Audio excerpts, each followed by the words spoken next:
Senate Republican Conference Chair with us right now. Senator, very good to see you.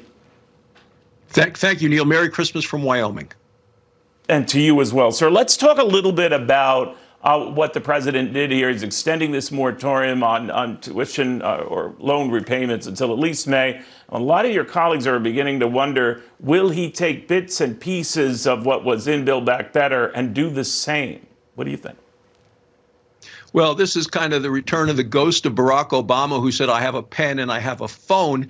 But this is how Joe Biden started his presidency. The first day he did an executive order that killed the Keystone XL pipeline. He declared war on American energy. And that was what lit the flame of inflation that's burning across the country. And then he did another executive order opening the floodgates to illegal immigrants, who brought with them into this country in massive numbers with the crime and the drugs and the disease.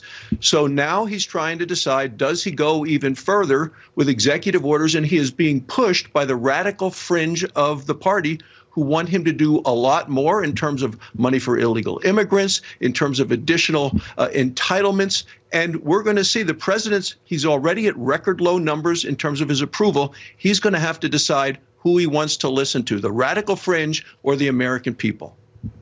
But, Senator, he would not be the first president, including his predecessor, to use executive orders that you don't like clearly what he's using them for. Is the whole executive authority thing a little overdone, you think? Well, there's every president takes more authority or tries to do that. But look, the Democrats are going to try to pass something. They always want to do something to grow the government. Republicans want to grow the economy. Democrats are very different.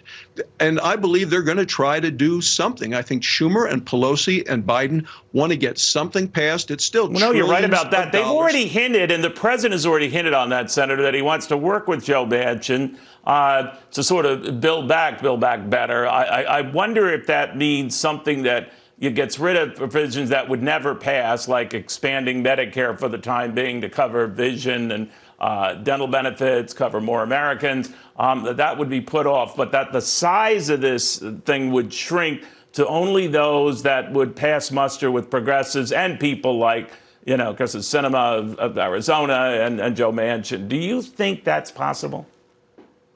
Well, I think Joe Manchin was absolutely right to say he's not going to vote for this piece of legislation. My hat's off to him, as is the people of his home state of West Virginia, who approve of his decision on this, because he knew that this was a bill that was going to raise taxes, add to the debt, and make inflation worse. Democrats don't seem to care about that. We have a 50-50 Senate. This would be a mandate to move to the middle. But just this week, though, remember, Chuck Schumer said he is going to bring to the floor this entire massive tax and spending bill to have a vote. Every Republican in Joe Manchin is ready to vote against it, and every Democrat will be on record voting to increase taxes and add to inflation and increase the size of the debt. And you don't think it would still get any Republican votes, right? No matter how they cut it or slice it or redo it. Okay. Not a chance. All right.